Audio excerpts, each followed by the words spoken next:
Assalamualaikum warahmatullahi wabarakatuh. Selamat sore teman-teman. Kembali lagi dengan saya Risma Grabsari di mata kuliah akuntansi perpajakan.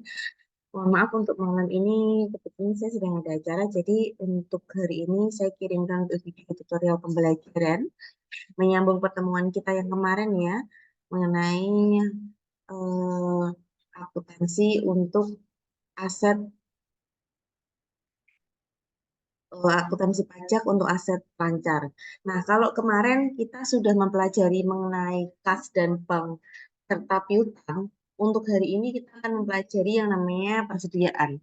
Nah, untuk materi PPT itu sama dengan materi yang kemarin yang sudah saya kirimkan. Nanti akan saya sematkan lagi di link Siakat untuk materinya, sehingga materinya masih sama ya dalam satu slide yang sama. Cuman ini masuk ke akuntansi persediaan. Saya izin share screen dulu, share screen.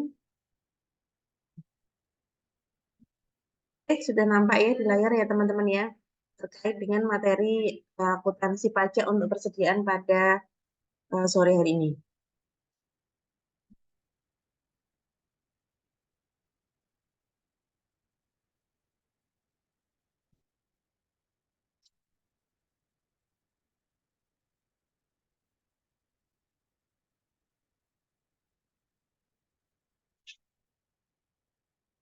Nah, kalau kita berbicara mengenai yang namanya akuntansi persediaan ya, berarti kita berbicara mengenai pengendalian dari fungsi dari manajerial itu sendiri. Nah, ini ya, kalau yang namanya persediaan, teman-teman akuntansi pasti paham yang namanya persediaan itu adalah segala sumber daya organisasi yang disimpan gunanya untuk apa? Untuk antisipasinya terhadap pemenuhan permintaan dari sekumpulan produk. Nah, atau persediaan ini eh, biasanya sering kita sebut sebagai salah satu aset yang paling mahal di perusahaan karena dari 40 persediaan itu akan mencerminkan 40% dari total modal yang diinvestasikan. Jadi misal terkait dengan persediaannya itu banyak, berarti kita bisa melihat 40% dari total modal untuk keseluruhan unit perusahaan ini adalah 40%-nya sudah terjadi, sudah digunakan untuk persediaannya. Nah, kalau misal teman-teman di laporan keuangan nih, di sisi aktiva persediaan, pasti nanti ada lawannya yaitu di sisi pasiva terkait dengan modal. Biasanya ketika kita melakukan suatu pembelian untuk melakukan persediaan, itu akan menambah sisi sebelahnya yaitu di sisi modalnya. Itu modalnya juga akan bertambah. Jadi yang seperti saya bicarakan di awal, bahwa persediaan itu akan mencerminkan 40% dari modal yang ada di dalam perusahaan. Nah, karena adanya hal tersebut, maka perusahaan itu harus menjaga keseimbangan antara invest, eh, investasi yang tercakup antara investasi persediaan dengan tingkat pelayanan yang ada di konsumen ya. Ini saya lanjutkan. Nah, potensi persediaan, potensi pajak, potensi persediaan.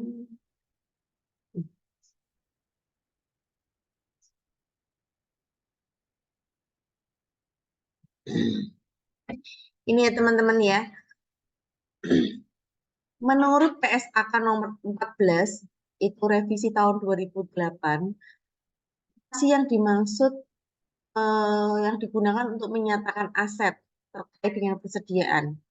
Yang pertama yaitu tersedianya untuk dijual dalam kegiatan usaha normal. Jadi yang namanya perusahaan itu melakukan stok persediaan yang nanti kegunaannya adalah untuk dijual dalam kegiatan usaha mereka. Yang kedua adalah dalam proses produksi atau dalam perjalanan. Misal di perusahaan yang dia menerapkan sistem dua departemen, yaitu departemen barang dalam proses dari bahan baku menjadi bahan dalam proses, barang dalam proses menjadi barang jadi yang nantinya itu akan dijual untuk ya kelangsungan bisnis usahanya. Nah, ketika barang tersebut sudah menjadi dari bahan baku pun itu sudah termasuk persediaan, dari bahan baku itu masuk menjadi barang setengah jadi atau barang dalam proses ya, itu sudah termasuk mencerminkan persediaan dalam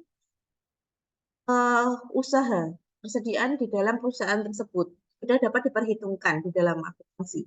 Nah, yang ketiga adalah dalam bentuk bahan atau perlengkapan supply untuk digunakan dalam proses produksi atau pemberian jasa. Itu juga termasuk kategori persediaan. Nah, pengukuran persediaan, kalau kita berbicara mengenai pengukuran persediaan, dalam pengukurannya, persediaan harus berdasarkan biaya atau nilai realisasi neto, mana yang lebih rendah. Ya, kita menghitung nilai persediaan itu berdasarkan nilai realisasi netonya. Nah, dia tuh mana yang lebih rendah. Masih menurut PSAK nomor 14 juga. Jadi kemarin saya minta tolong teman-teman untuk mendownload PSAK ya, gunanya untuk ini. PSAK yang terbaru teman-teman bisa download melalui IAI ya, websitenya IAI, Ikatan Akuntan Indonesia. Di situ ada PSAK. Itu untuk update-nya dan lain-lainnya itu sudah masuk ke situ semua. Jadi saya harapkan teman-teman yang kemarin, apa sih Bu Risma harus memberi tugas untuk update PSAK dan lain-lain. Nah, nanti ketika memang peraturan tersebut sudah berubah atau sudah berbeda, teman-teman bisa nih implementasikan, teman-teman bisa menjelaskan bahwa peraturan yang terakhir PSAK nomor 14 revisi tahun berapa, 2008 atau revisi tahun 2021 itu sudah dijelaskan di situ semua. Nah, terkait dengan persediaan menurut PSAK nomor 14 itu dia akan meliputi biaya pembelian, biaya konversi, dan biaya lain yang timbul sampai persediaan berada dalam kondisi lokasi saat ini. Misal contohnya ya, perusahaan mebel. Kita contohkan aja perusahaan mebel. Perusahaan mebel tersebut, dia persediaannya apa? Persediaannya misal kayu jati. Yang kita menghitung nilai persediaannya itu adalah pada saat kayu tersebut dasar pengenaan produknya itu berapa, ditambah dengan yang namanya biaya angkutnya, kalau misal ada diskon ya dikurangi diskon atau potongan pembeliannya berapa. Nah, itu hasil akhirnya adalah biaya persediaan, jumlah persediaan atau nilai dari suatu persediaan dalam suatu perusahaan itu berapa, itu hitungnya dari situ. Jadi tadi kalian hitung dulu nih biaya kayunya tadi berapa nominalnya, lalu untuk apa namanya, biaya angkutnya berapa, harga pokok kayunya berapa ditambah dengan nilai lain-lainnya, biaya angkutnya, terus misal nanti ada biaya potongan pembeliannya itu berapa lah, itu nilai akhirnya adalah nilai dari persediaan itu. Selanjutnya, nah ini teman-teman pasti udah tahu ya yang namanya metode pencatatan persediaan itu seperti apa. Nah, kalau di suatu perusahaan itu bisa kita catat dengan dua metode. Yang pertama yaitu dengan metode perpetual atau yang kedua dengan metode periodik. Ini saya hanya mereview dulu ya terkait dua metode pencatatan persediaan. Nah, kalau perusahaan tersebut mencatat menggunakan metode perpetual, berarti persediaan itu harus diketahui secara terus-menerus tanpa melakukan opnam. Jadi kalau kita pakai metode perpetual itu harus diketahui secara terus-menerus maka kita tanpa ada bagian yang melakukan stok opnam. Nah, kalau persediaan tersebut dihitung melalui periodik, berarti apa? Berarti persediaan tersebut dilakukan dengan menggunakan stok opnam, ya. Nih, di layar teman-teman sudah dapat lihat ya bahwa ada contoh nih, misal pada tanggal 2 Januari 2014, Tuan Yahya ini membeli 4 ribu karung semen. Harga semennya masing-masing 40.000 karung dari PT Semen Cibinong, ya. Nanti kita lihat catatannya seperti apa. Tanggal 2 Januari berarti 40.000 dikalikan dengan 4.000. Ya, ini tanggal 2 Januari perhitungannya. Lalu di tanggal 5 Januari Wan Yahya menjual 3.000 karung semen, harganya masing-masing 45.000 kepada PT Maju. Jadi tadi ya, Wan Yahya beli persediaan 4.000, terus dia jual nih tanggal 5, 3.000 karung semen. Lihat jurnalnya seperti apa. Nah, kalau kita menggunakan metode perpetual, berarti pada saat pembelian, pengakuan persediaan itu dilakukan pada saat pembelian, ya. Berarti adalah 4.000 nih ya. Persediaan debit, kreditnya adalah hutang dagang. Bentar, ini Bu Risma stop share dulu. Saya bukakan Excel-nya sebentar.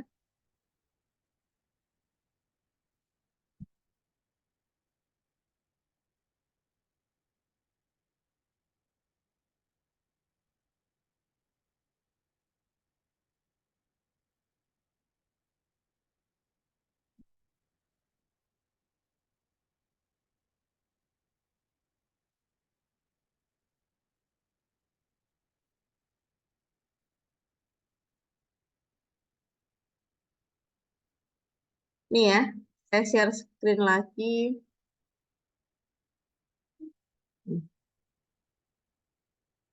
Yes. Tadi ya, tanggal 2 Januari, kita pakai perpetual. Pakai perpetual. Perhitungan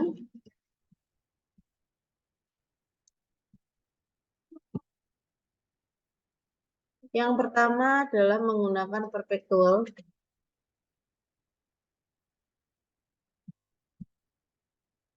Pakai perpetual ya.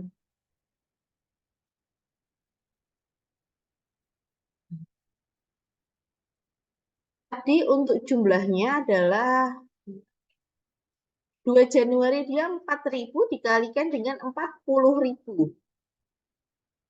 Ini ya, 4.000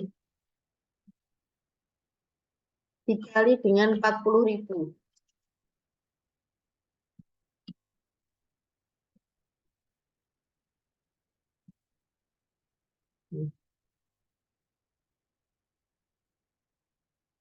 Nih, totalnya 160 juta rupiah. Totalnya adalah 160 juta rupiah. Jurnalnya apa? Jurnalnya adalah persediaan sisi debit. Kreditnya adalah dia utang dagang. Ini pembeliannya tadi secara kredit ya. Nah, pada saat dia melakukan penjualan, tadi kan di contoh soal tanggal 5 Januari ya, Tuan Yaya menjual kepada PT Maju. Harganya itu adalah 40, yang dijual adalah 3.000, sedangkan harganya 45.000 per sak. Berarti untuk totalnya adalah 135 juta rupiah. Nah, sebenarnya apa yang dicatat pada saat sistem pemberian persediaan perpetual adalah piutang dagang, ya, penjualan kredit. Lalu di sini ada harga pokok persediaan. Harga pokok persediaan 120.000 dapat dari mana? Didapat dari 4.000, 3.000 dikali dengan 40.000. Ini kan pembelian awalnya adalah ketika Tuan Yahya membeli adalah 40.000 rupiah per sak. Ini ya. Nih, dapat angka 135.000 tadi dapatnya dari 3.000 dikali 45.000 saat menjual, lalu hitung HPP-nya. HPP-nya didapat dari pada saat Tuan Yahya tadi beli dari PT Cibinong dikalikan dengan jumlah sak yang terjual. Nah, ini. Yes, ya, sampai sini ya. Nah, kalau kita menggunakan sistem periodik, nominal pada saat melakukan pembelian sama ya, nominalnya adalah pembelian, bukan persediaan. Kalau nyatetnya perusahaan menggunakan sistem periodik, catatnya adalah pembelian, bukan persediaan. Jadi pembelian barang dagang, seperti itu ya. Kreditnya sama tetap, utang dagang, karena ini pembeliannya secara kredit. Nominalnya 160 juta rupiah. Nah, ketika pada saat Tuan Yahya menjual tadi ya 3.000 sak semen, itu adalah piutang dagang di sisi debit, dengan kreditnya adalah penjualan. Ya. Artinya apa? Artinya piutangnya dia bertambah di sisi debit, kreditnya penjualannya dia juga bertambah di sisi kredit 135 juta. Kalau dia pakai sistem periodik, dia nggak usah ngitung HPP-nya. Jadi dia langsung 135 juta piutang dagang pada penjualan 135 juta. Tapi kalau dia pakai sistemnya perpetual, berarti dia catatnya harus rinci. Dia harus ngitung pada saat dia beli, menghitung saat dia menjual, dan dia menghitung HPP berapa yang dia jual. Ini ya. Saya lanjutkan. Lalu ada yang namanya metode penilaian persediaan. Pasti teman-teman sudah paham ya untuk metode penilaian persediaan. Itu ada metode identifikasi khusus, LIFO, first in first out, ada metode LIFO, last in first out, ada metode rata-rata. Itu kalau kita berdasarkan harga perolehan. Tapi kalau kita menggunakan metode persediaan, menggunakan estimasi, itu adalah metode laba kotor dan metode laba eceran. Jadi berdasarkan estimasi. Nah, biasanya untuk perusahaan-perusahaan yang di bidang food and beverage atau makanan ya, dia biasanya menggunakan metode FIFO, first in first out, karena takut dengan bahan baku yang biasanya disimpan terlalu lama. Kalau menggunakan metode LIFO atau last in first out, itu nanti yang terakhir, yang pembelian pertama untuk jadikan persediaan nanti tidak dapat digunakan, tidak dapat dijual ya. Kita cek lagi menurut akuntansi pajak pasal 10 ayat 6 Undang-Undang PPH, dia menyatakan bahwa persediaan harus dinilai berdasarkan harga perolehan ya. Hitung harga perolehan tadi sudah paham ya, harga perolehan. Misal tadi ya kayu, harga pokok kayunya 10.000, biaya angkutnya 1.000, terus biaya lain-lainnya 2.000. Berarti harga perolehan kayu tadi bukan 10.000, tapi sudah 10.000 ditambah dengan 1.000 ditambah dengan 2.000. Ya, contohnya seperti itu tadi. Pelaporan persediaan itu sebagaimana telah diatur dalam PSA nomor 14 tahun 2008 terkait bahwa persediaan dalam neraca atau laporan posisi keuangan dinyatakan sebesar harga pokok atau perolehannya ya, dia berdasarkan harga pokok atau perolehannya. Nah, harga terendah antara harga pokok dan harga pasar atau harga jualnya. Jadi ada dua pilihan ya, dapat dari harga terendah atau berdasarkan dengan harga jualnya.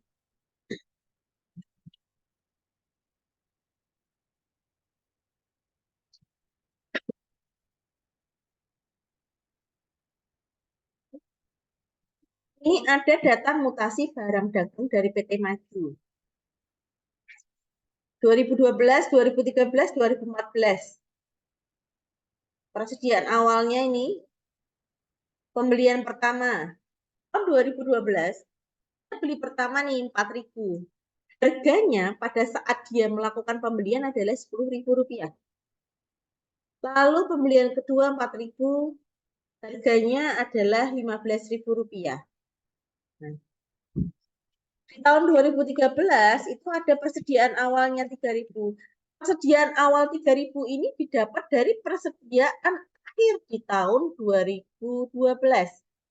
Ya, teman-teman bisa lihat ya di layar bahwa di nomor 6 ini ya ada posisi persediaan akhir. Itu akan menjadi persediaan awal di tahun berikutnya. Sama juga ya di tahun 2013 ke 2014 sama ya. Oke, nih. Sekarang kita lihat kalau kita menggunakan harga pokok barang yang dijual menggunakan metode LIFO atau Live In First Out. Masuk pertama, oh,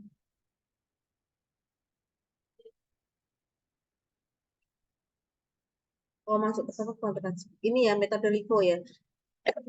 Nah, kita persediaan awalnya tahun 2012 ya. Pada tahun 2012 itu pembelian pertama 40.000 kita cek. Nah, dapat 40.000 dari mana? Dapat 40.000 dari 4.000 dikalikan dengan 10.000. Itu udah 40.000. Pembelian kedua 60.000. Ini ya, 60.000 dapat dari mana? Dapat dari 4.000 dikali 15. Buatkan Excelnya ya.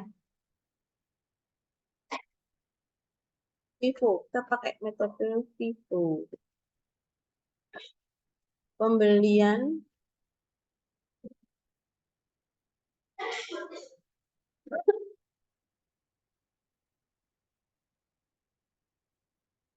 ini ya pembelian ke satu ya.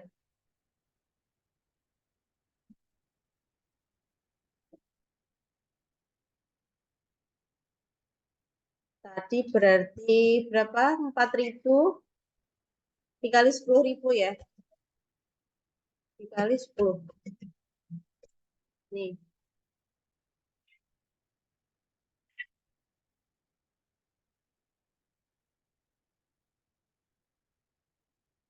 Ini 03 belakangnya. Ini dalam rupiah ya. Terus pembelian kedua berapa tadi?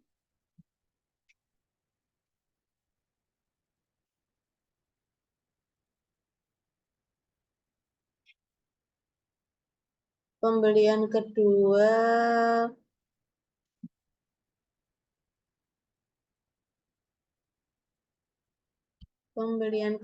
tadi di sini 4.000 dikali 15.000.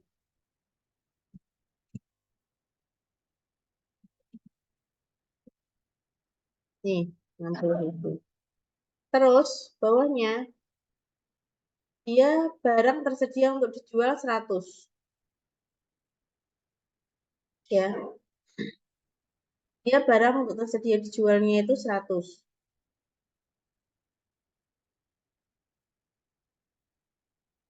100 berarti kita ambilkan dulu.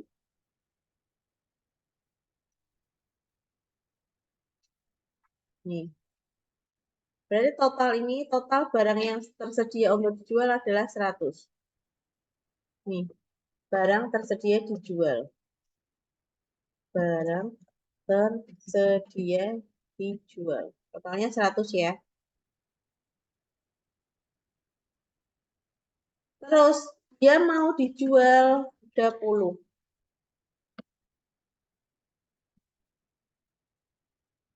Berarti diambilkan yang mana dulu ini? Kalau metode LIFO.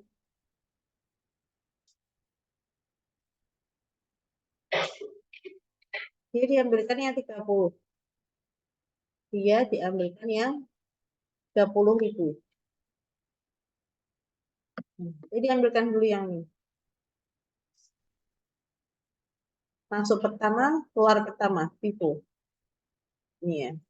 Mohon maaf. Ini sorry. Oh, ini metode Vivo ya.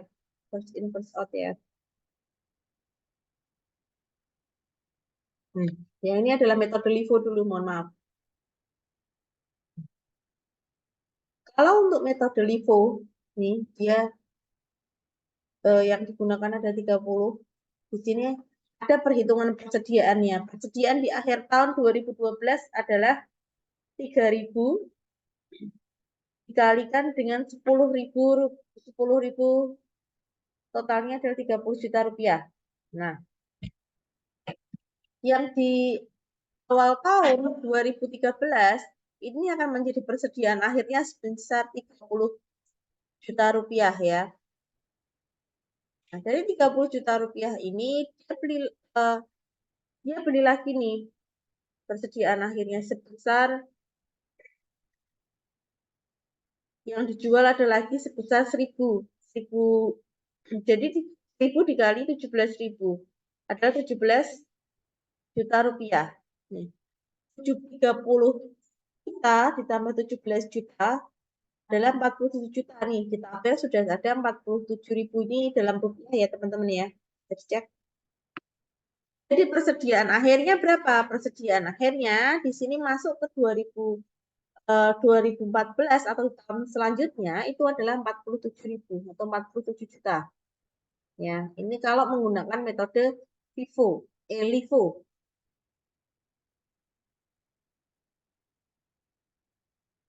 Masuk terakhir, keluar pertama ya kalau metode ini ya, LIFO. Kalau kita menggunakan metode FIFO, misal persediaan awalnya tadi 2012 dia belum ada persediaan awalnya.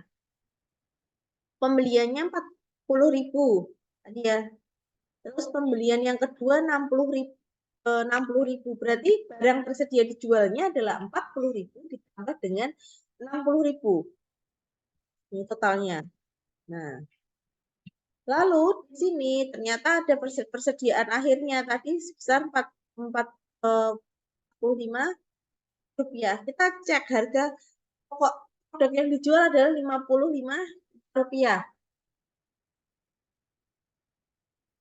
Dapat dari mana 55 juta rupiah? Dapat dari 100 dikurangi dengan 100 juta dikurangi dengan 45 juta rupiah. Ada 55 juta rupiah.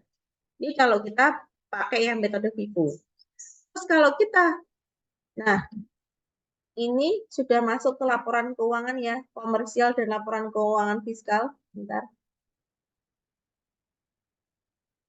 Fiskal itu artinya laporan keuangan. Ini saya turunkan dulu. Nah, jadi cek ya teman-teman ya. Kalau di sini untuk laporan keuangan komersial tadi ya di tahun 2012 itu harga penjualannya 150 juta, 2013 160 juta, 2014 325 juta, totalnya adalah 635 juta. Kalau pakai dengan rekening dengan laporan keuangan komersial itu harga pokok barang yang dijual 55 juta, 2013-nya 62, 2014-nya 127. Ini totalnya semua. Sehingga laba kotor dari laporan keuangan komersial itu yang tahun 2012 95, 2013 98, 2014-nya 198 juta. Totalnya adalah 391. Nah, kalian bedakan. Ini adalah laporan keuangan komersial, bawahnya ini adalah laporan keuangan fiskal. Di mana hasilnya akan berbeda ya. Nih, penjualannya 150 sama untuk 2012. 2013 harga penjualannya sama juga 160 juta. Di tahun 2014 juga sama 325 juta. Yang membedakan adalah harga pokok barang dijual.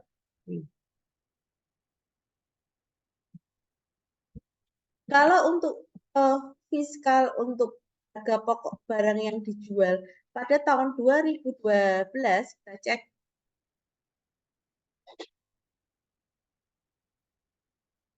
1445 ya. Diam terakhir itu 70 2017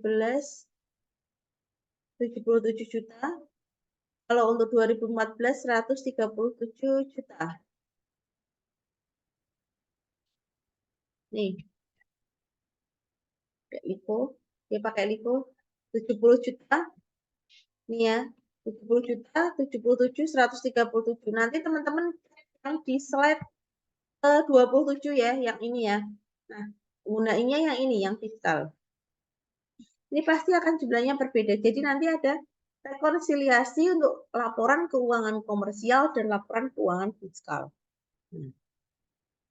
Nah, untuk hari ini tugas dari teman-teman adalah silahkan teman-teman mencari perbedaan antara laporan keuangan komersial dan laporan keuangan fiskal terkait dengan aset lancar, bisa kas, piutang, persediaan, perbedaannya itu gimana? Silahkan teman-teman rangkum dan silahkan nanti bisa dikirimkan ke siakat masing-masing malam ini ya teman-teman ya. Untuk deadline-nya sampai dengan H+1. Silahkan nanti teman-teman merangkum, setelah itu seperti biasa, dirangkum, ditulis langsung ke siakatnya. Ya, perbedaan laporan keuangan komersial dan laporan keuangan fiskal terkait dengan kas, persediaan, piutang, bisa teman-teman rangkum. Baik, untuk perkuliahan saya pada hari ini saya rasa cukup. Nanti apabila ada teman-teman yang mau bertanya atau memberikan pendapat, silakan di kolom live chat ataupun di WhatsApp grup masing-masing. Terima kasih atas partisipasinya. Saya pamit undur diri. Wassalamualaikum warahmatullahi wabarakatuh.